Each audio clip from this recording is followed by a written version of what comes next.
ಮುಖ್ಯ, ಜವಾಬ್ದಾರಿ ಇರುವಂತ ವ್ಯಕ್ತಿ ಮೇಲೆ ಕ್ರಮ ವಹಿಸಿ ಅಂತ. ನಾವೇನ್ ಪ್ರತಿಪಕ್ಷದವ್ರೇನು ಗೂಬೆ ಕೂರಿಸಿಲ್ಲ, ಗೂಬೆಯನ್ನ ನೀವೇ ಇಟ್ಕೊಂಡು ಓಡಾಡಿರ್ಬೋದು ಅಷ್ಟೇ. ಮಾತಾಡ್ಲಿ ಈಗ ನಾವೇನು ಸಭಾಧ್ಯಕ್ಷ ಮೇಲೆ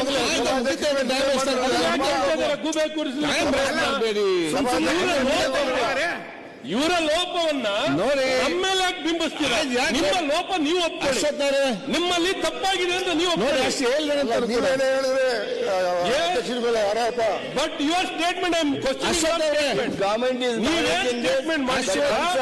ನಿಮ್ಮ ಸ್ಟೇಟ್ಮೆಂಟ್ ಸರಿ ಇಲ್ಲ. ನೀವೇನು ಪ್ರತಿಪಕ್ಷದ ಮೇಲೆ ಸುಮ್ಮನೆ ಟೈಮ್ ವೇಸ್ಟ್ ಮಾಡ್ತಾರೆ.